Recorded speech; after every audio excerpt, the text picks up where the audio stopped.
Krishna Prestaya Bhutale Srimate Bhakti Vedanta Swami Iti Namine Namaste Saraswate Deve Yoravani Pracharine Vishesha Shunyavadi Achatare Chatarine Namaste Saraswati Devi Gauravani Pracharine Nirvishesha Yavadi Achatadeshatarine Shri Krishna Chaitanya Prabhu Nityananda Priyadvaita Gadadhar Srivasadi Gauravaktavinda Jaya Shri Krishna Chaitanya Prabhu Nityananda Shri Advaita Gadadhar Shivasadi Gaur-Bhakta-vrinda Jaya Shri Krishna Chaitanya Prabhu Nityananda Priyadvaita Gadadhar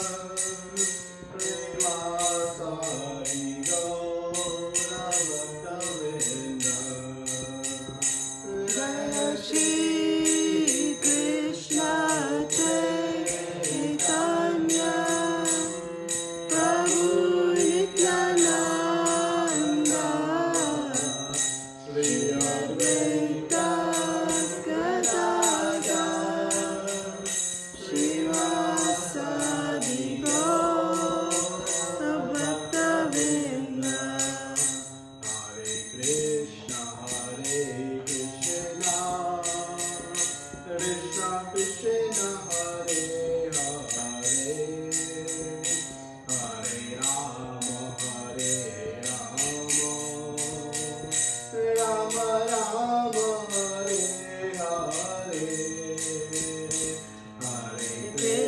Hare Krishna, Krishna Krishna, Hare Hare, Hare Rama,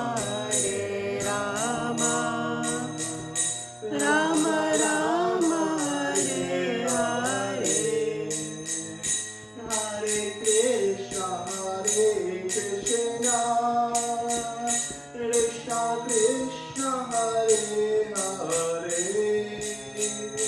Hare Rama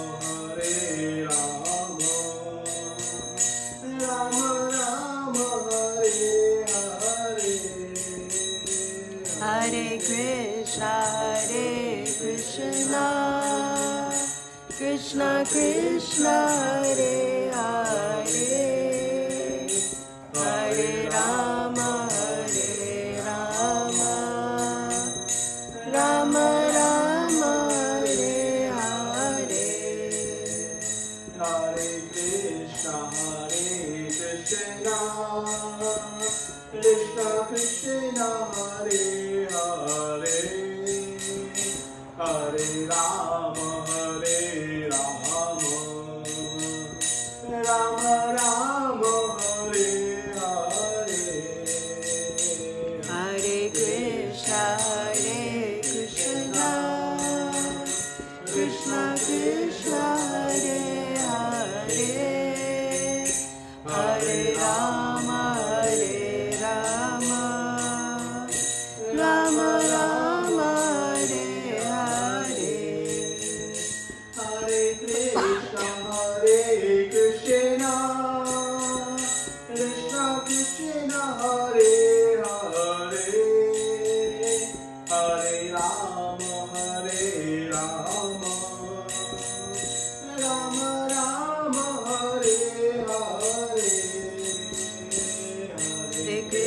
Krishna, Hare Krishna, Krishna Krishna, Hare Hare, Hare Rama,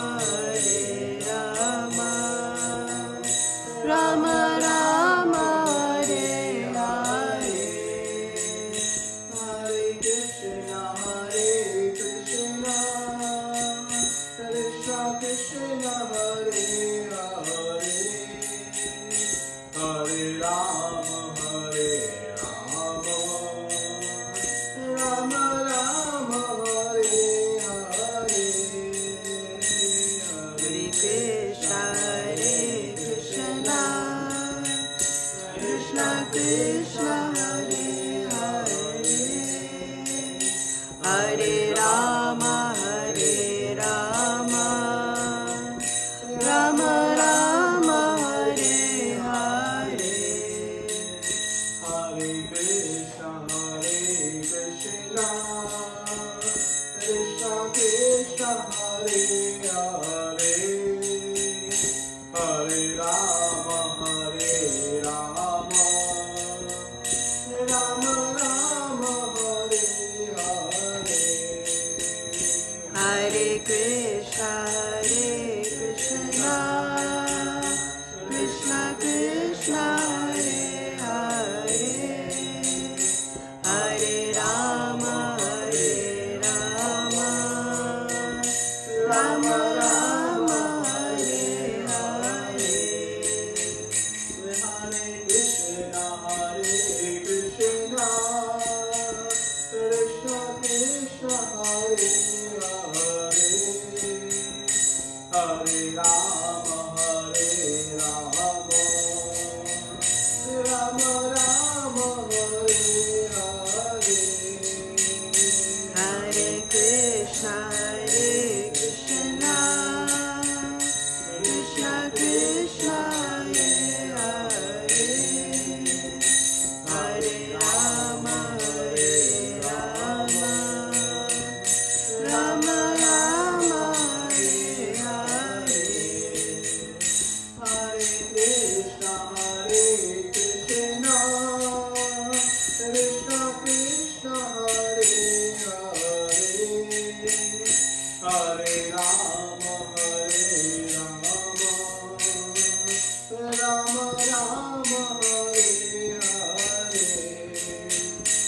Hare Krishna, Krishna Krishna, Hare Hare, Hare Rama, Rama Rama, Hare Hare. Hare Krishna, Krishna Krishna, Hare Hare, Hare Rama, Rama Rama, Hare Hare. Hare Krishna, Krishna Krishna, Hare Hare, Hare Rama, Rama Rama, Hare Hare. Hare Krishna, Krishna Krishna, Hare Hare, Hare Rama, Rama Rama, Hare Hare. Hare Krishna, Krishna Krishna, Hare Hare, Hare Rama, Rama Rama, Hare Hare. Jaya Prabhupada, Jaya Prabhupada, Jaya Prabhupada, Jaya Prabhupada. Jaya Prabhupada, Jaya Prabhupada, Jaya Prabhupada, Jaya Prabhupada.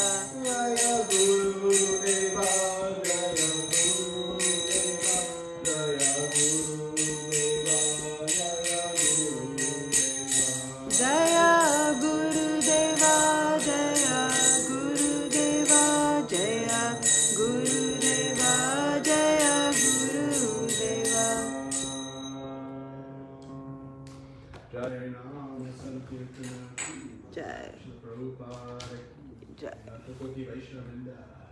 Jai.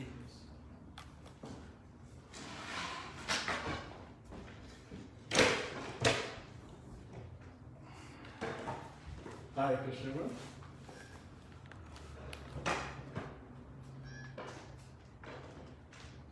So, welcome everyone to this Saturday evening discussion. What a beautiful evening we're having. I think this summer or spring finally here. What do you think? Yes? The spring of association. Spring of association. Well, I'm praying soon we can at least gather in a park. We can each be in our blankets 6 feet apart, and we can have some Krishna Katha together. It can happen soon. Let us pray. It can happen here by the mercy of Krishna. So today we'll be discussing from Srimad Bhagavatam. Om Namo Bhagavate Vasudevaya. Om Namo Bhagavate Vasudevaya. Om Namo Bhagavate Vasudevaya. Om Namo Bhagavate Vasudevaya. Om Namo Bhagavate Vasudevaya. Om Namo Bhagavate Vasudevaya. Narayanam Namaskritam Naram Chaiva Narottamam Devim Saraswatim Vyasam Tato Jayam Udiriye Nastaprayeshu Bhaktireshu Nityam Bhagavata Sevaya Bhagavati Dhamma Shloke Bhakti Bhagavati Naishtiki. So, I thought with everyone's permission today we could discuss this most glorious appearance of Lord Nrsimhadev. Lord Nrsimhadev's appearance is coming this Wednesday. It is Narsimha Caturdasi. So I thought we could discuss from Srimad Bhagavatam. Some of you may have seen this. This is the picture from the 7th canto of Srimad Bhagavatam. And this is a very glorious pastime that is discussed in the 7th canto.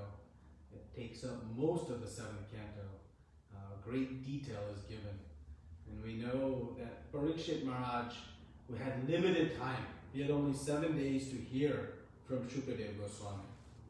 And so we can judge by where Shukadev Goswami spends extended time in the narration.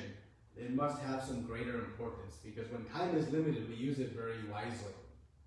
So in this 7th canto, we see 9 full chapters, and somewhat leading, going into the 10th chapter, this pastime of Lord Nrsimhadev's appearance.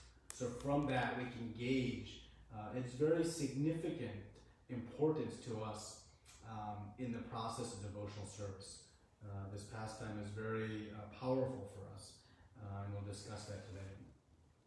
We also have a second note of how important this pastime is by the activity of Chaitanya Mahaprabhu.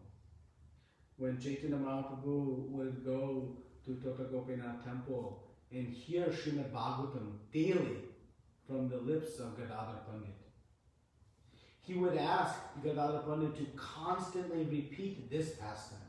They would read this pastime of Prahlad Maharaj and Lord Nrsimhadev over and over and over again.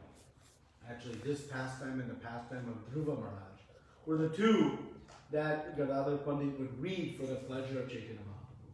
So we see by how much Chaitanya Mahaprabhu emphasized this pastime, we can understand its great importance. So I thought we could read, we'll read the 17th verse of the 8th chapter of the 7th canto, and then we'll read the purport and then discuss from the beginning this pastime. Okay? So the translation is as follows. To prove that the statement of his servant Prahlad Maharaj was substantial, in other words, to prove that the Supreme Lord is present everywhere within the pillar of an assembly hall, the Supreme Personality of God, Hari, exhibited a wonderful form never before seen. This form was neither that of a man nor that of a lion. Thus the Lord appeared in his wonderful form in the assembly hall. Purport by His Divine Grace, A.C. Bhaktivedanta Swami Srila Prabhupada. Srila Prabhupada ki jai. When Hiranyakashipu asked Prahlad Maharaj, "Where is your Lord? Is he present in this pillar?" Prahlad Maharaj fearlessly replied, "Yes, my Lord is present everywhere." Therefore, to convince Hiranyakashipu that the statement of Prahlad Maharaj was unmistakably true, the Lord appeared from the pillar. The Lord appeared as half lion and half man, so that Hiranyakashipu could not understand whether the great giant was a lion or a human being. To substantiate Prahlad's statement, the Lord proved that his devotee, as declared in Bhagavad Gita, is never vanquished. Kauntaya pakijanahi name bhakta pranashyati. Prahlad Maharaj's demoniac father had repeatedly threatened to kill Prahlad, but Prahlad was confident that he could not be killed, since he was protected by the Supreme Lord. By appearing from the pillar, the Lord encouraged his devotee, saying in effect, "Don't worry, I am present here." By manifesting his form as Nrsimhadev, the Lord also preserved the truth of Lord Brahma's promise that Hiranyakashipu was not to be killed by any animal or man. The Lord appeared in a form that could not be said to be fully man or a lion.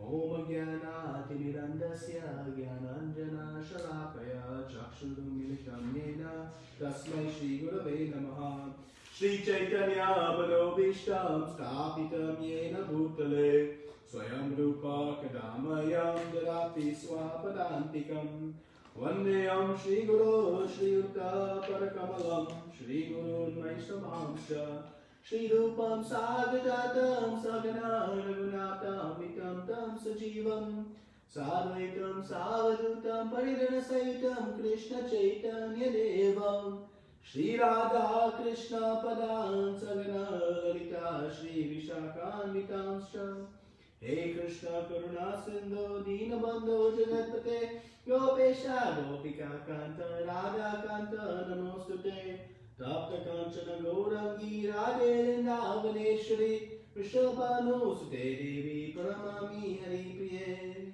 Vancha Kalpa Grubhyastra Kripa Sindhu Bhyevacha Patitanam Pavanebhyo Vaishnavebhyo Namo Namah Namo Vishnu Padaya Krishna Prastaya Bhutale Srimate Bhakti Vedanta Swami Niti Namine Namaste Saraswati Devi Gauravani Pracharine Nirvishesha Shunyavadi Paschatya Deshatarine Jai Shri Krishna Chaitanya Prabhu Nityananda Shri Advaita Gadadara Shri Vasadi Gaura Bhaktivinoda Hare Krishna Krishna Krishna Hare Hare Hare Rama Rama Rama Hare Hare.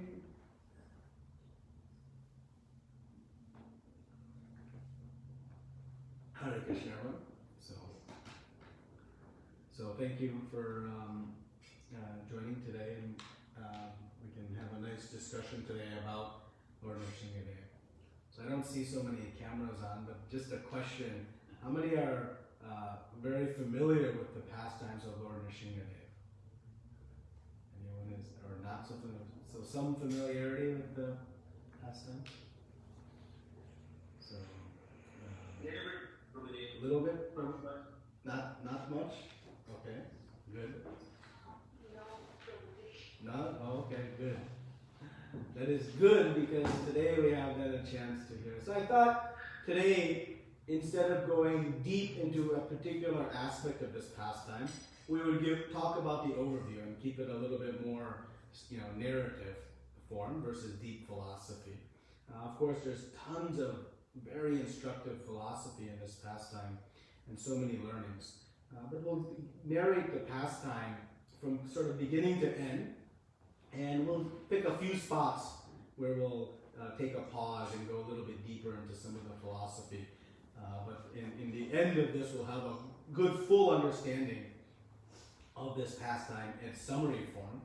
And my hope is that between now and Wednesday and maybe thereafter, we may be inspired to pick up the Srimad Bhagavatam and read some of these chapters.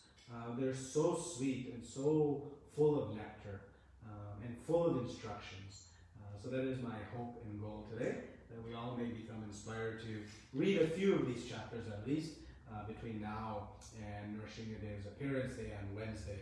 So it was always nice in the preceding days to the festival to hear about these pastimes so that we can meditate and build up some enthusiasm as the day approaches.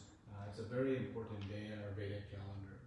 So we read from this 8th chapter about the appearance and how, to prove the statement of his devotee Prahlad Maharaj, Lord Nrsimhadev appeared from a pillar.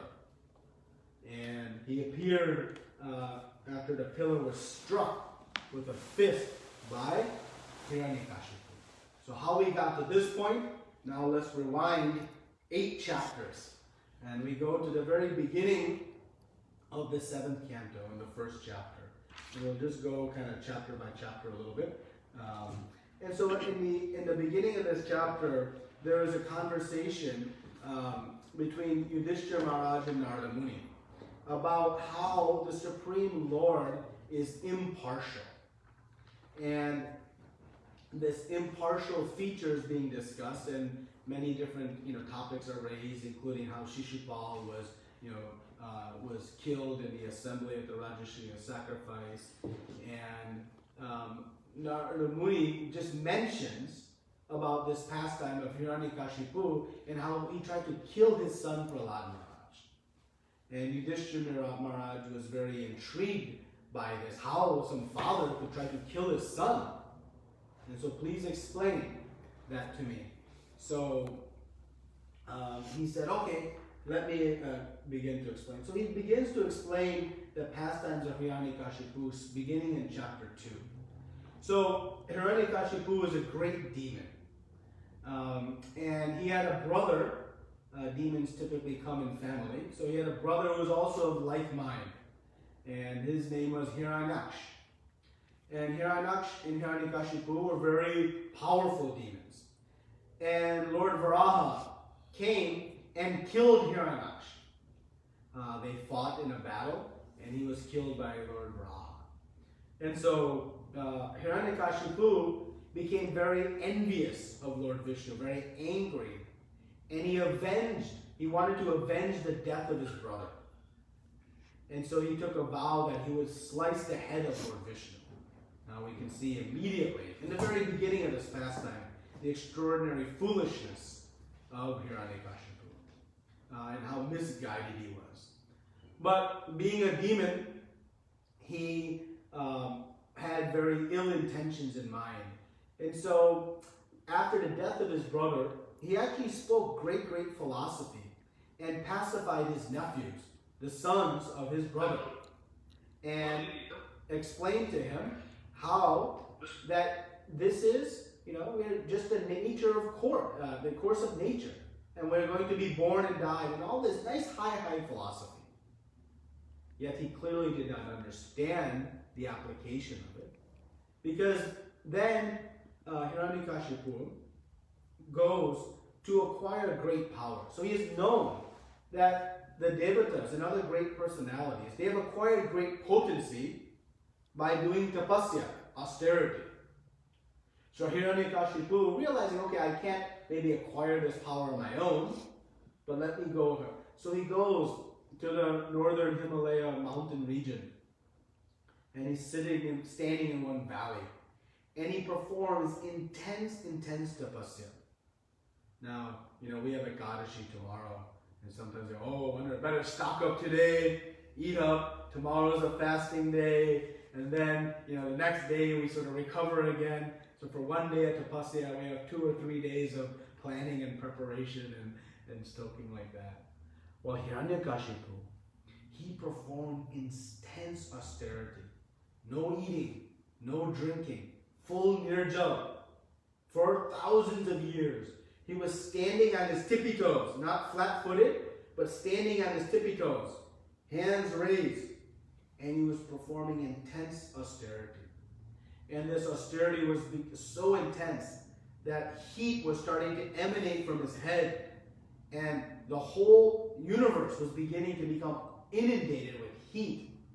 And so the Devatas, losing their ability to even breathe, approached Lord Brahma and asked Lord Brahma, please go and see what this Hiranyakashipu wants and pacify him. We cannot withstand any more of his austerity.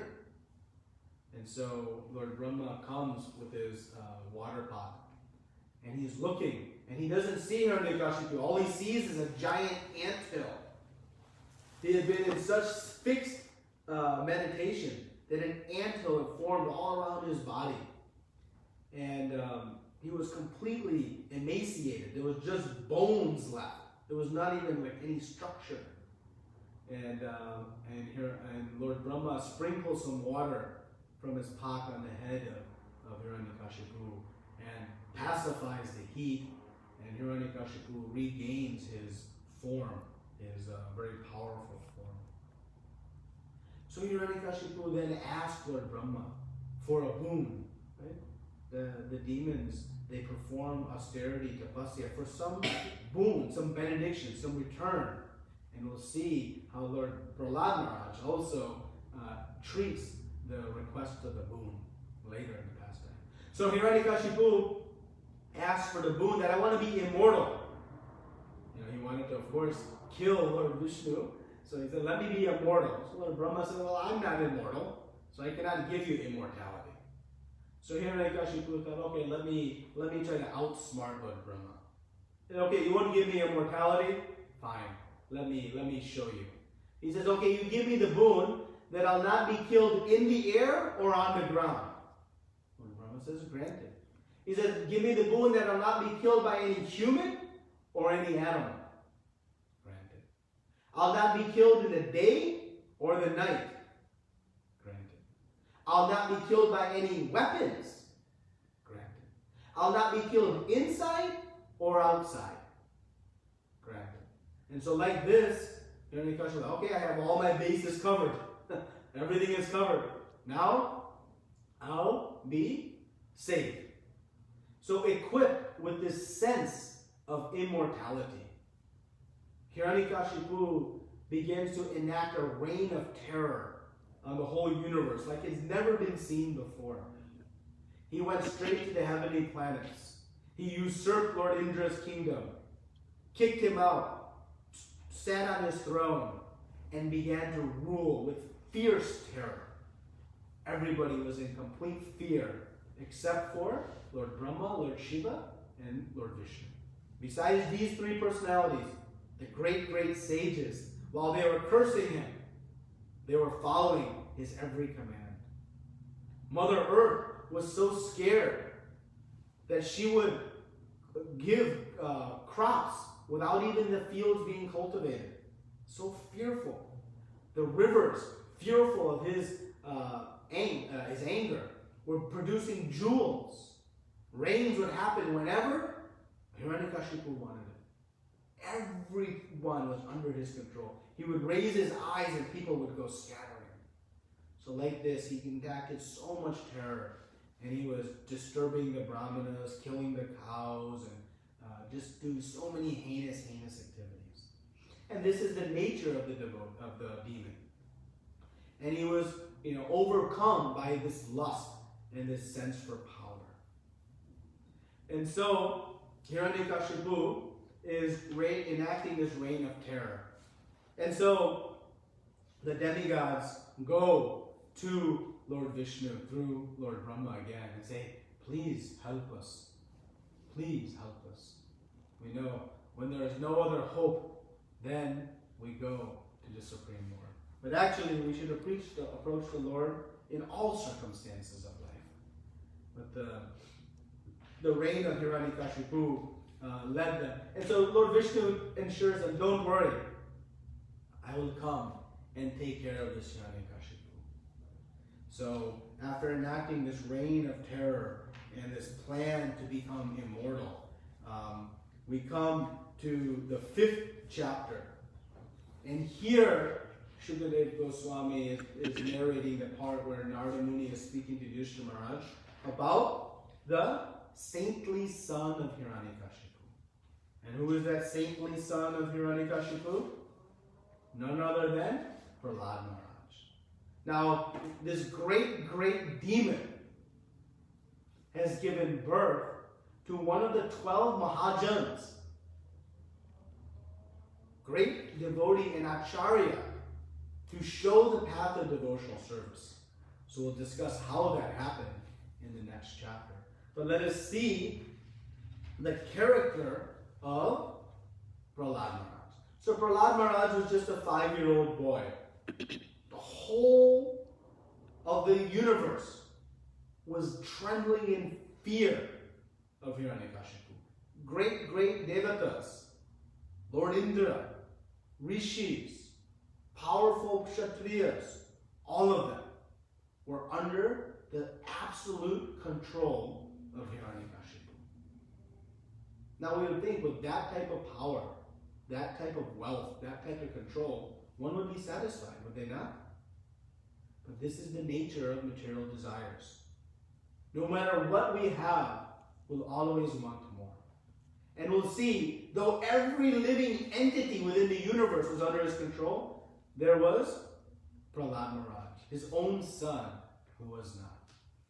And his inability to withstand and tolerate the disobedience, so-called, of his 5-year-old son, he lost everything. We would think, okay, everybody but my 5-year-old son, no big deal. But no, that is the way lust works. It's never satisfied. So, Prahlad, being the dear son of Hiranyakashipu, Hiranyakashipu sent him to school, like we do with our children. And so he sent him to school, and the teachers were Shanda and Amarka. They were the sons of Shukracharya.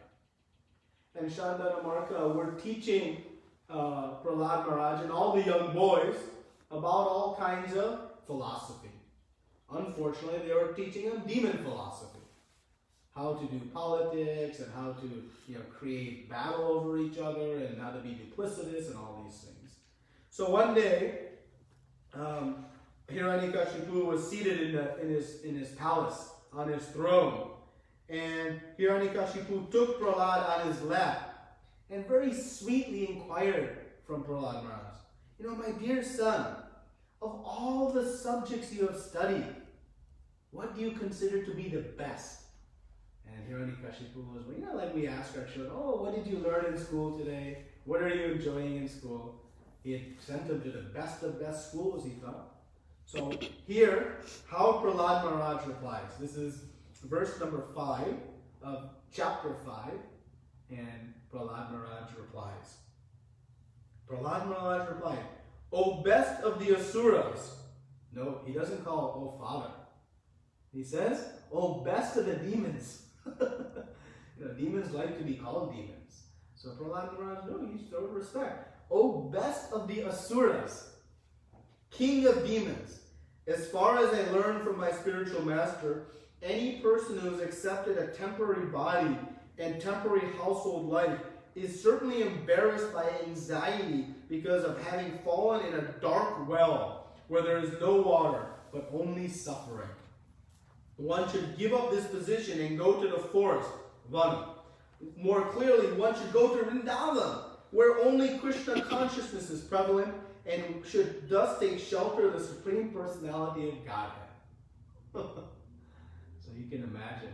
Now his dear son is saying that same Lord Vishnu that Hiranyakashipu was determined to try to battle with, his own son, has said, you should give all this up, father. You are like having fallen into a dark well. You should be embarrassed by all of this. And you should take shelter of the Supreme Personality of Godhead. So clearly Hiranyakashipu thought, wow, who has spoiled the intelligence of my child? My poor child's mind has become polluted by this Krishna consciousness. And so he calls Shanda and Amarka and says, now you take care of my boy and you teach him properly. And Shanda and Amarka say, of course, surely we will take special attention to him. And then they began to instruct him in very detailed work. And they were training him up, as we say, in Demon Shastri. Not Bhakti Shastri, but Demon Shastri. And so much nice philosophy according to their own mental concoction they were giving. And Prahlad Maharaj is debating and saying, why are you calling enemy and friend? We are all one. But like this, Prahlad Maharaj is speaking, very, very sweetly. He's undisturbed, though Shanda and Amarka are becoming very frustrated. So then, after training him up some time and pretty convinced, okay, now we've got him good. We got him right where we want him, right? We know exactly where he is. Then Prahlad Maharaj goes again to his father, and his mother Kayadu had dressed him up very, very nicely. Prahlad Maharaj comes, offers his obeisances to Hiranyakashipu. Hiranyakashipu brings Prahlad Maharaj again up on his lap, and he's very sweetly asking, "Oh, my dear child, what have you learned now? Tell me, what is the best of all topics? Repeat to me whatever you think is the best of that knowledge." And what Prahlad Maharaj says, so this is the 23rd and 24th verse. He says, Shri Prahlad Uvacha, Shravanam Kirtanam Vishnu Shvaranam Bhava Sevanam Archanam Bandhanam Dasyam Satyam Atma Nivedanam. And he goes on to say, Prahlad Maharaj said, hearing and chanting about the transcendental holy name, form, qualities, paraphernalia, and pastimes of Lord Vishnu, remembering them, serving the lotus feet, offering the Lord respectful worship with 16 types of paraphernalia, offering prayers to the Lord, becoming a servant, considering the Lord as one's best friend, and surrendering everything unto Him. In other words, serving Him with body, mind, and words. These 9 processes are accepted as pure devotional service. One who has dedicated his life to the service of Krishna through these 9 methods should be understood to be the most learned person, for he has acquired complete knowledge. See how perfect philosophy Prahlad Maharaj is speaking. But we can imagine how angry Hiranyakashipu must have become, because now he continues to glorify his nemesis, his rival, and Hiranyakashipu is just struck, and Hiranyakashipu goes and chastises Shanda and Amarka severely. How you could let my child become so foolish and so broken? And Hiranyakashipu then asks Prahlad Maharaj, where are you learning all this from? And Prahlad Maharaj replies, this is the 30th verse. Because of their uncontrolled senses, persons too addicted to material life make progress towards hellish conditions and repeatedly chew that which has already been chewed. Their inclination toward Krishna are never aroused, either by the instruction of others, by their own efforts, or by a combination of both. Persons who are strongly entrapped by the consciousness of enjoying material life, who have therefore accepted as their leader or guru a similar blind man attached to external substances, cannot understand the goal of life is to return home back to Godhead and engage in the service of Lord Vishnu. As blind men, guided by another blind man, misses the right path and falls into a ditch, materially detached men lead other materially attached men are bound by the ropes of fruit of labor. And he continues. So Prahlad Maharaj continues to call into question all of Hiranyakashipu's ideas and philosophy. And so we can imagine this 5-year-old boy speaking this way. And Hiranyakashipu became intolerant of such a position of his son. And he threw him from his lap. He said, "Get away!" His own 5-year-old child. This is what happens when our senses go uncontrolled. We lose even our intelligence. And so he threw him from the throne. And then he says that now this child is beyond repair. His consciousness is beyond repair. And so I should now kill him. And he gives logic. Though he's a family member, if a family member is destructive to the dynasty, must be removed. Just as much as if the hand has become infected, it may need to be amputated. to save the rest of the body. So in this way, he even rationalized the killing of his own 5-year-old son, who was doing no harm beyond speaking some philosophy. But this is the loss of intelligence that occurs when the senses go uncontrolled. And so he enacted a reign of terror on Prahlad Maharaj that to try to eliminate him from this so-called great dynasty of Hiranyakashipu. And so these great servants of Hiranyakashipu with wild hair and coppery eyes and nasty teeth began to bring tridents and trying to stab Hiranyakashipu. He would not die. They threw him into a pit of venomous snakes and nothing would happen. They threw him into the biggest of fire. Nothing. Freezing cold ice. Even thrown him from a mountain or in the midst of trampling elephants. Every which way they tried. They tried to kill Prahlad Maharaj. 5 years. But nothing would happen. Not even the tip of the trident could even create the smallest of mark on the skin of this 5-year-old boy. Why? Because he was fully protected by Krishna. And while he was being attacked, Prahlad Maharaj was not the least bit fearful. We become fearful by the slightest little thing. A spider, a mouse, a quick noise, a little bump on an airplane, and we become so scared. But Prahlad Maharaj was truly, completely in peace. Why? Because he was doing Vishnu Shmaranam. He was chanting and remembering Krishna. And he knows Krishna's plan is perfect. Not even a blade of grass can sway in the wind without the sanction of Krishna. If Krishna wants me to be eaten by these snakes, it's going to happen. Okay. And if he doesn't want me to, it won't happen. Let me carry on with my service. He had faith in this statement when Krishna says, Bhoktaram Yagnatapasam Sarva Lokameshanam Surdam Sarva Bhutanam.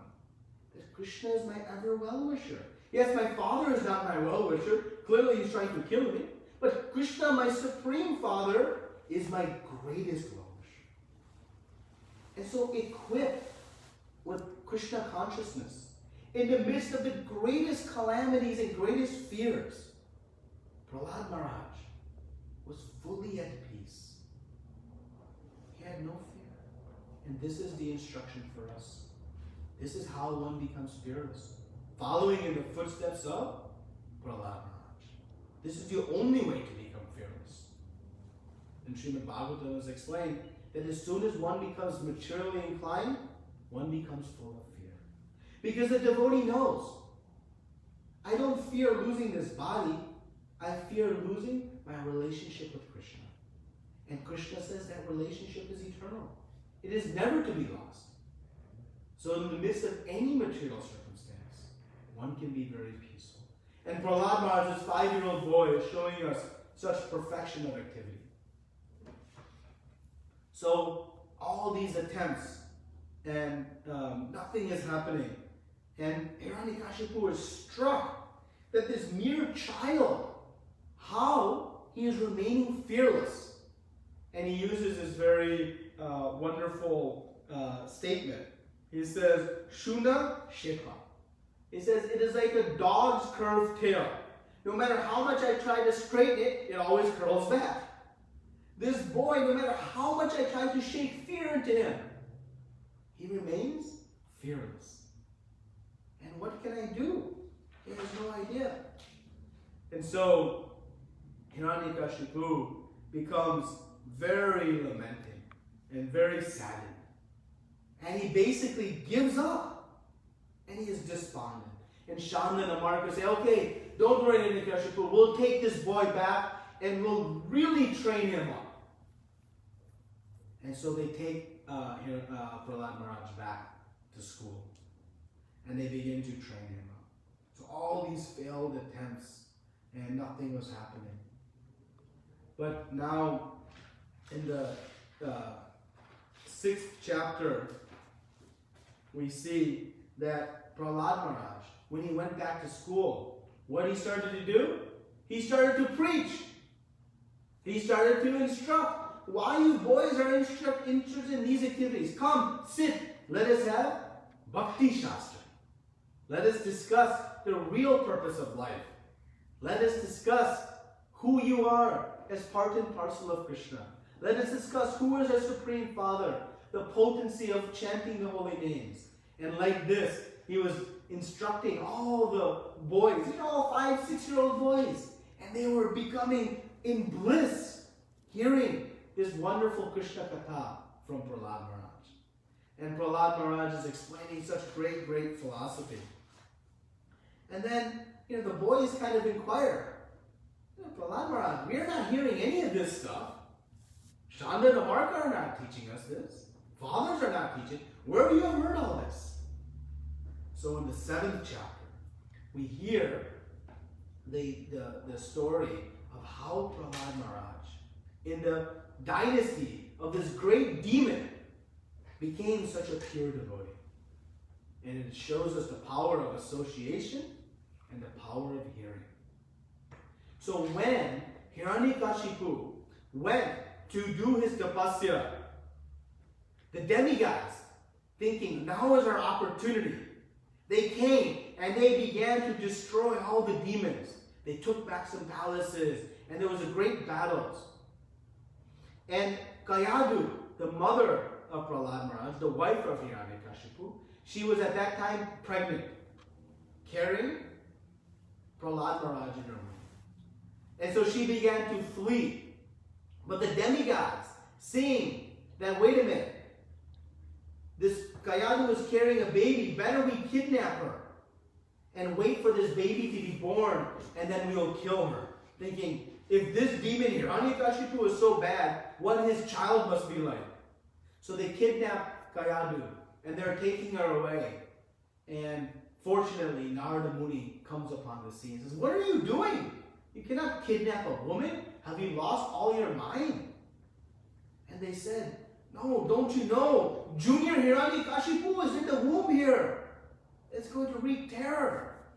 And Narada Muni said, no, a great, great devotee is appeared in the womb of Kayadu. And so he took Kayadu under his care and began to preach and instruct her. And Prahlad Maharaj is saying that when I was in the womb of my mother, I heard all this philosophy. I am now telling you, young boys.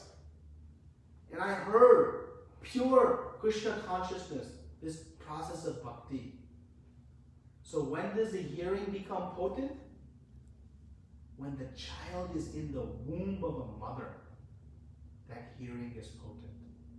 Prahlad Maharaj was not even yet in the world, and his whole consciousness became purified by hearing from the great saint Narada Muni. So by the power of association and the power of hearing, he became a wonderful, wonderful devotee. So the boys are taking to this process, having faith in what they are hearing, and they're becoming wonderful devotees. And so now Sanda and Amarka are thinking what to do. And they go to Hiranyakashipu saying, we are sorry, but now this child is not only polluting himself, he's polluting all the other boys.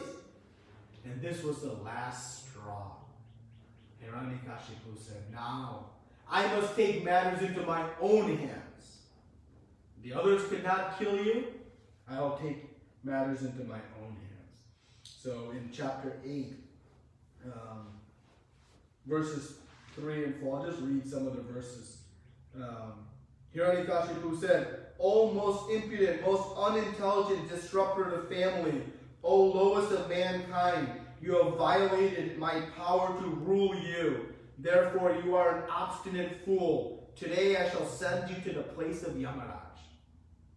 Now what kind of person speaks to their 5-year-old child like this?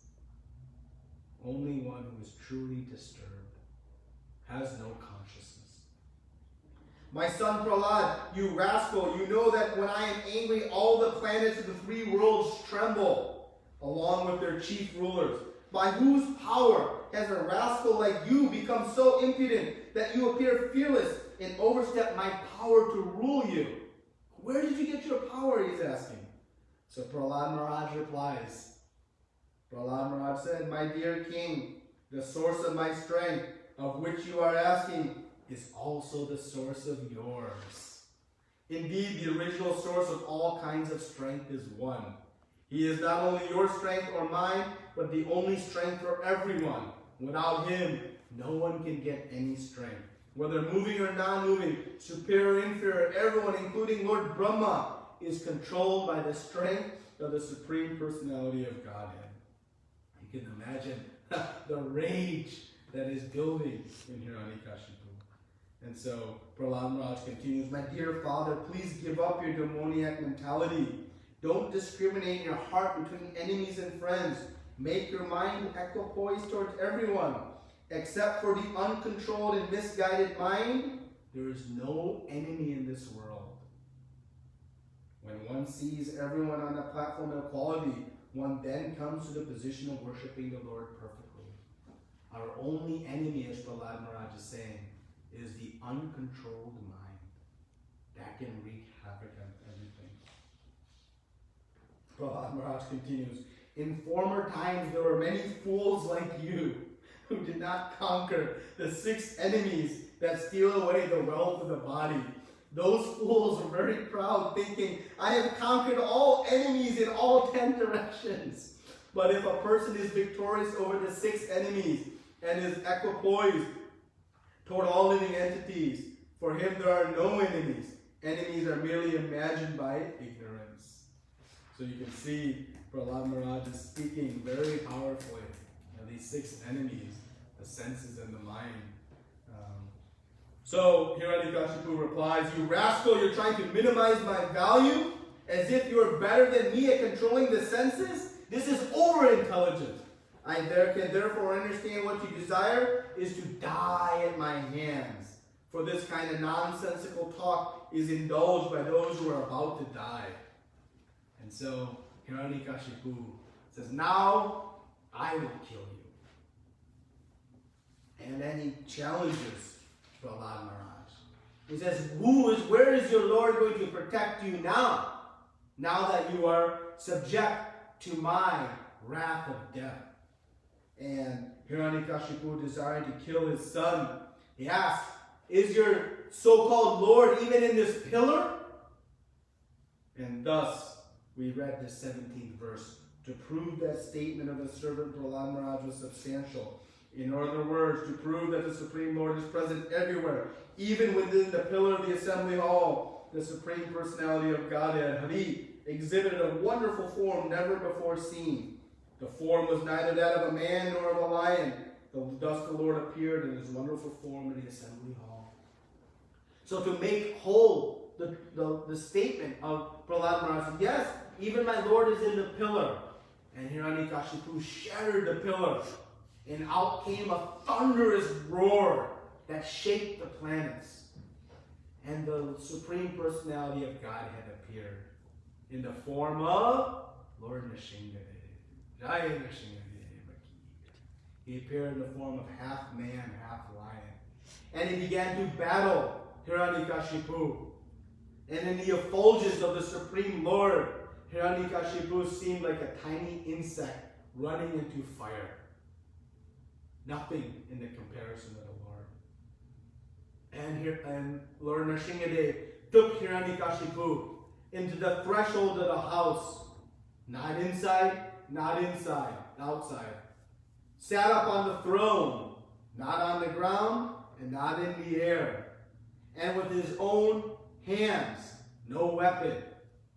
At the time of dusk, not during the day or not at night. In the form of half man, half lion. Not an animal, not a human. Began to destroy Hiranyakashipu and killed the great demon.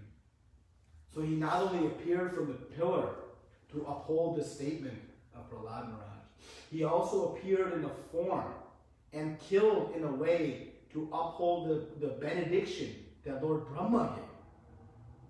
He could have just wiped him out, but he wanted to uphold even the benediction that Lord Brahma gave. And so Hiranyakashipu was thus destroyed. And there was a tumultuous affair, and Lord Nrsimhadev is roaring loud beyond compare. And he is fiery, angry, and mad. And everybody is fearful. Lord Shiva is there, Lord Brahma is there, Lakshmi Devi is there, great personalities are there. They're all offering prayers from afar. But they're thinking, how are we going to cool down Lord Nrsimhadev? So angry. So they send Lakshmi Devi. You go and pacify. You're his eternal consort. She says, no thanks. I have not seen this kind of fury before. No chance. Lord Shiva says, I'm not going. My snakes will become scared and fearful. No, I'm not going. Lord Brahma, seeing the fiery anger of Hiranyakashipu, Lord Nrsimhadev. No, my beard will go up into flames. No chance. Nobody would approach. Then they asked Prahlad Maharaj, Prahlad Maharaj, you go. He says, this is my Supreme Lord. Of course. Even his anger is blissful and absolutely sweet. And so Prahlad Maharaj goes, and Lord Nrsimhadev, it becomes overwhelmed with love, and he is petting, brings him on his lap, he is licking Prahlad Maharaj and petting his head, and such a sweet exchange between the Supreme Lord and his very, very dear devotee. The devotee had no fear, even in going into the midst of the fearful Supreme Lord.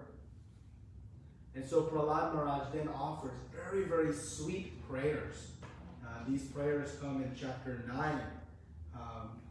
Very beautiful prayers. We should read these prayers. They're so powerful and so intelligently composed. And in this way, Lord Prahlad Maharaj pacifies Lord Nrsimhadev with very, very sweet words. And Lord Nrsimhadev, being pleased by these prayers, in the beginning of chapter 10, then asks Prahlad Maharaj, you have served me so nicely. Please ask me for some benediction. Ask me for some boon.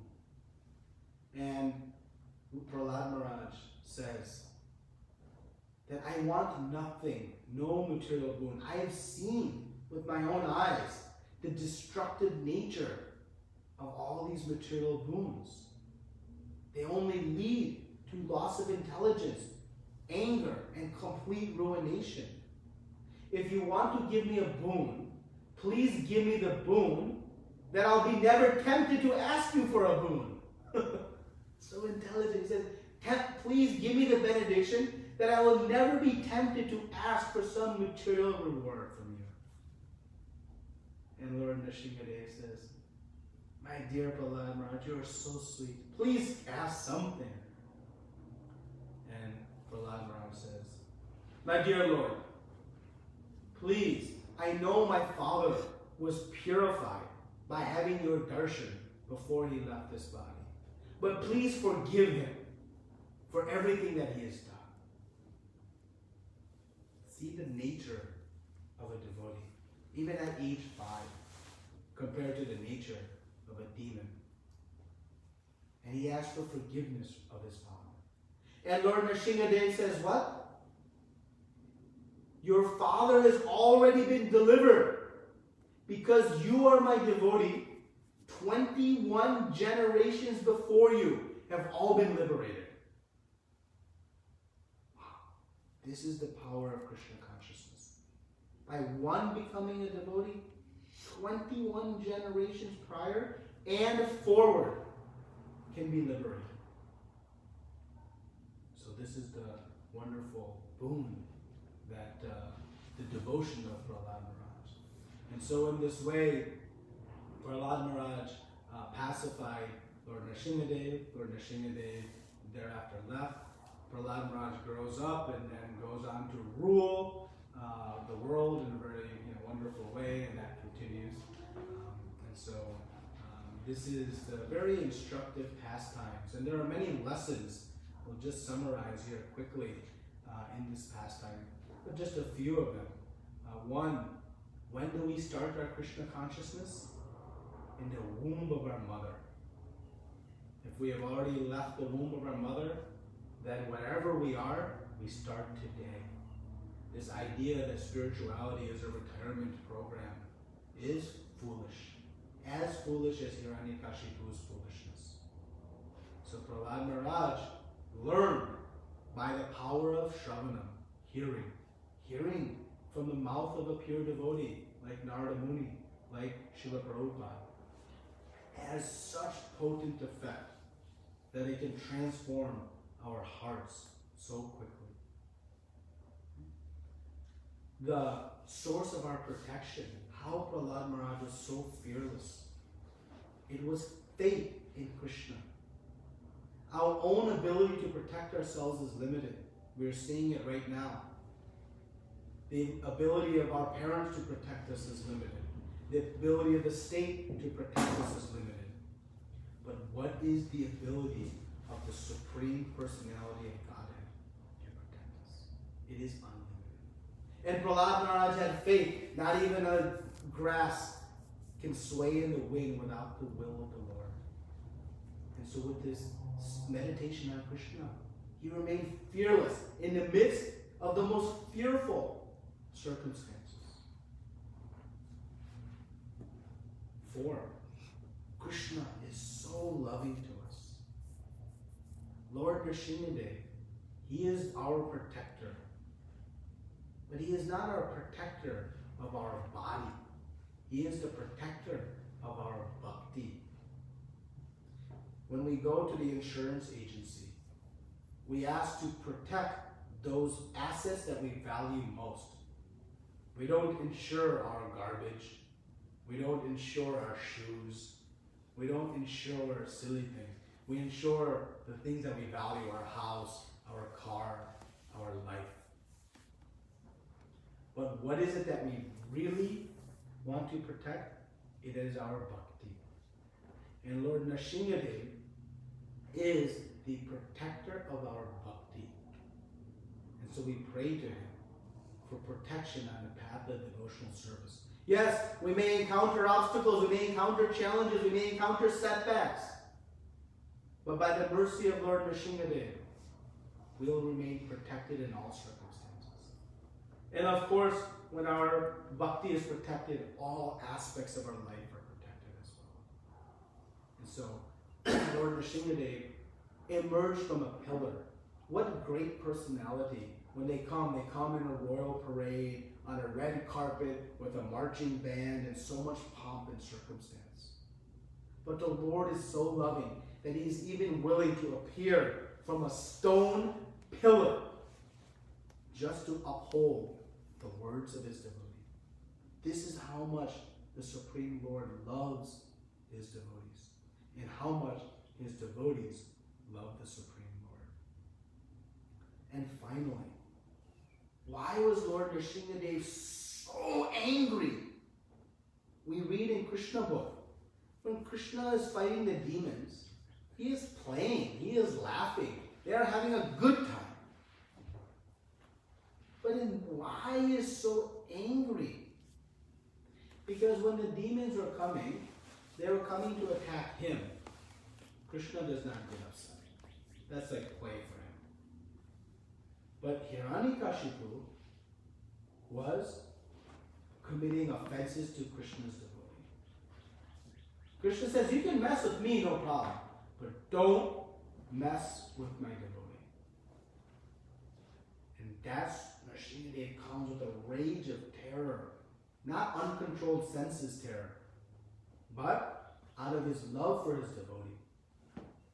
And so he shows us that we must be very mindful and careful, to protect our actions against Vaishnava Aparadha. Because Krishna forgives all offenses to him, but he does not forgive offenses to his devotee. But as for Prahlad Maharaj, he took no offense, and he quickly forgave. So if we take a humble position, and we make a mistake, just stay humble, and everything is good. But this fury is born out of this offense to his devotee. So like this, there are many wonderful instructions and lessons in this pastime. Of course, covering 10 chapters in 68 minutes is not sufficient. So we just covered the whole story in totality, in summary, and hopefully we all can go back and start reading some of these chapters in more detail in the purports by Srila Prabhupada. Again, this is the 7th canto, chapters 1 through 10, and we can have a very, very wonderful celebration of Lord Nrsimhadev's appearance day on Wednesday. For observing Nrsimhadev's appearance day, we are observing a fast until dusk, because again he appeared, not at night, not at day, but at dusk. And so we'll fast. You can do a full fast, you can do a milk and fruits fast, you can do an Ekadashi fast, whatever is palatable. But some austerity is for our benefit only. And then we'll have wonderful Abhishek and different programs, as well as a class on Wednesday, participating via our electronic medium. So please enjoy this wonderful festival, and we all pray together for the protection of everyone on the path of devotional service, praying to the lotus feet of the most blissful and most merciful and most wonderful Lord Nrsimhadev. Lord Nrsimhadev ki jai, Bhakta Prahlad Maharaj ki jai, Srila Prabhupada ki jai, Ananta Koti Vaishnavrinda. Any comments or questions, corrections, clarifications? Any discussion we can have?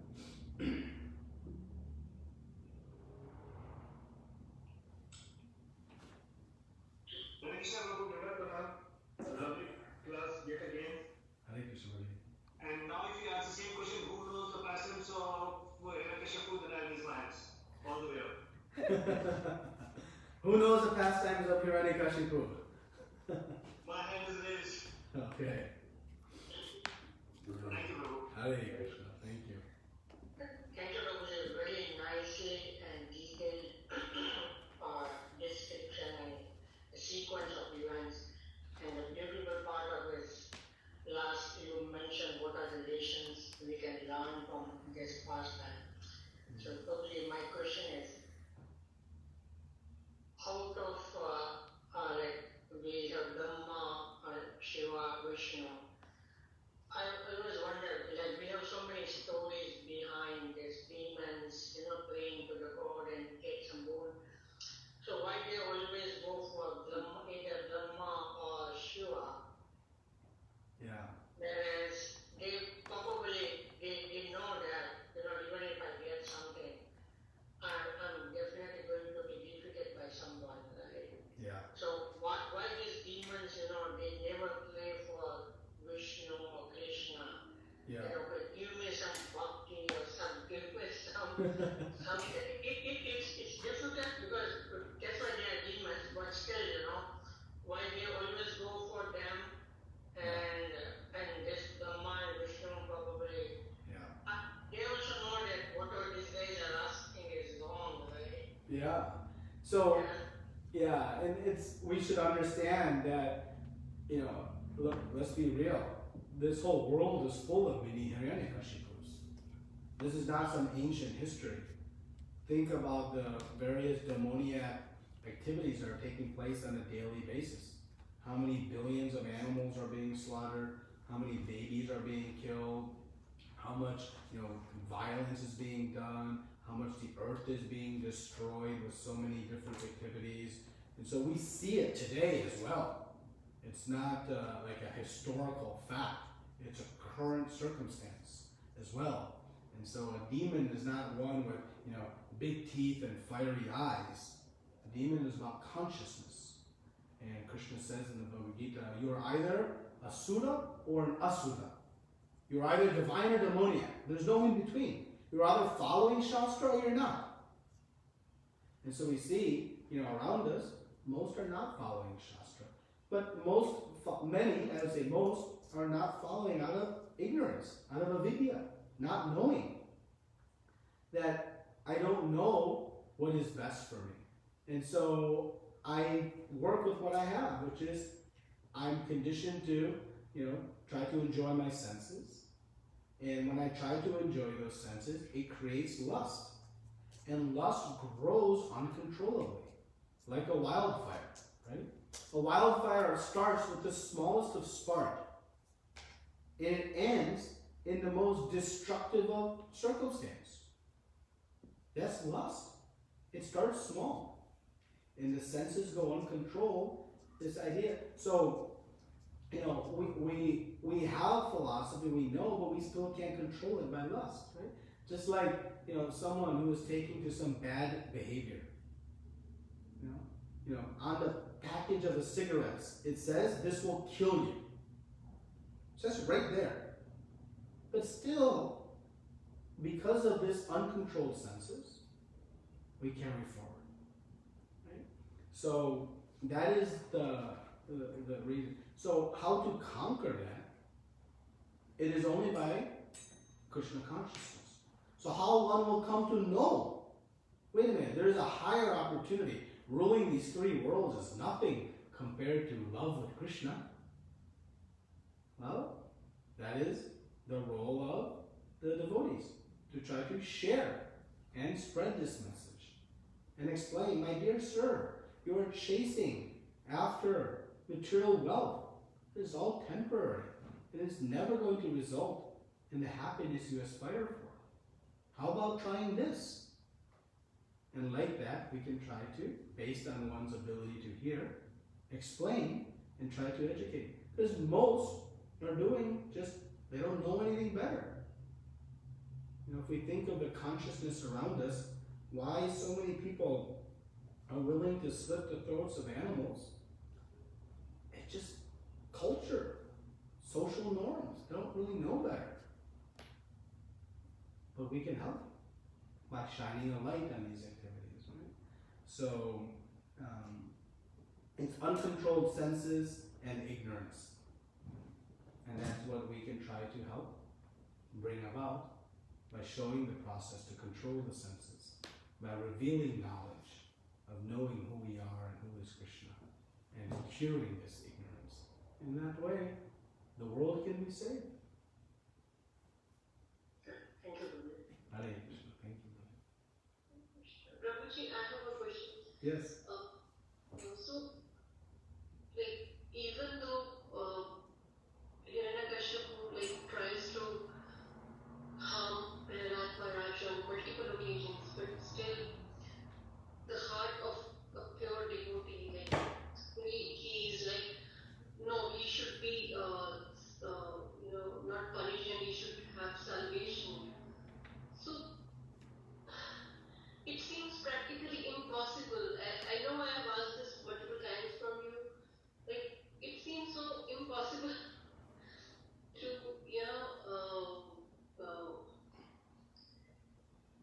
forgive people Yes. like that, just like that. Yes. So Yeah. how practically we can do it? So how we practically forgive is on the basis that ultimately that person is also spirit soul. And they are also part and parcel of Krishna. And the only reason they are taking on some bad activity is due to the impurities in their heart, the conditioning within their heart. And so the devotee says, I can get mad at them, I can slap them, I can get revenge on them. But none of that's going to help them stop from doing this again. So what I can do? Give them one rasgulla. Now, they'll be happy with you, and they'll get purified in the heart, something.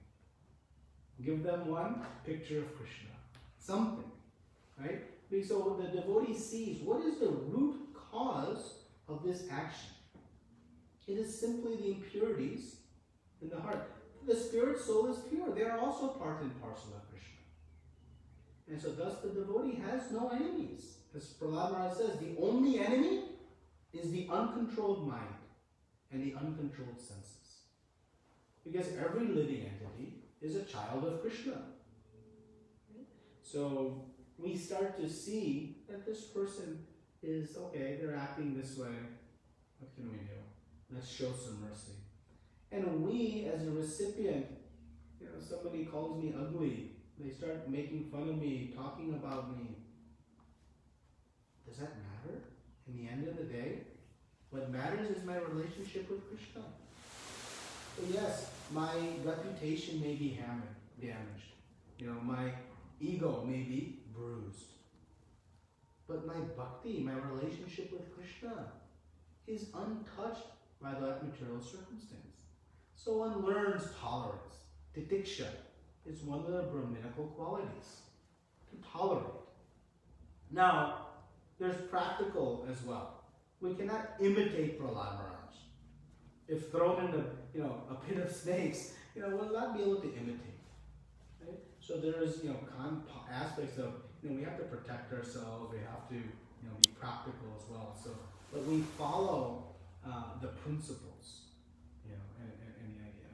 But our mood should be of tolerance, forgiveness, and also of compassion, seeing the source of that issue. Thank you, Prabhuji. Thank you. Thank you, and thank you for the wonderful class. We have already heard the story, but it's always it's a constant reminder if you just really listen, and even try to at least follow some of the stuff. Yes. We are being good. Thank you. Hare Krishna. Thank you.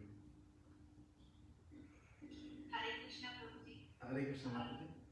This is a very nice class, and we got a nice story of Narsimhadev. And I have one question. The demigods like the Brahma, Lord Shiva, and Lakshmi Devi are scared of coming in front of Narsimhadev, but they are also a devotee of Mahavishnu. So why they got that fear, but rather Ramanuja Maharaj don't have? Yeah. So, and what we'll speak about is really the supreme strength and purity of the pure devotee of the Lord. So Prahlad Maharaj, being an extraordinary devotee, they have a position that's even far superior in devotion to Krishna, and because of that, there is no fear. There's even Lord Brahma, a very elevated personality, right? The empowered secondary creator. There's a very high position, but still there is some opportunity for continued progress.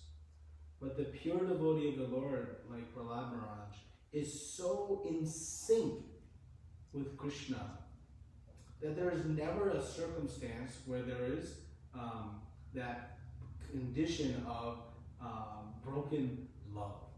So that is the really topmost position of the pure devotee of the Lord. And it shows how the exquisite relationship that exists when that heart is fully purified, right?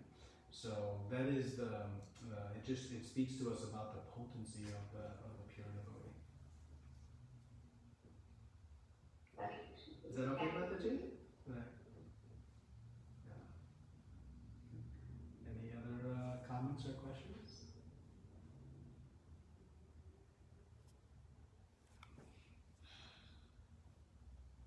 Okay. Well, if not, again, wish everybody a very wonderful Narsimha Caturdasi celebration on Wednesday. And again, tomorrow is Ekadashi, so please observe Ekadashi fasting from grains tomorrow. And thank you very much. Srila Prabhupada ki jai, Ananta Koti Vaishnava Vrinda ki jai. Hare Krishna.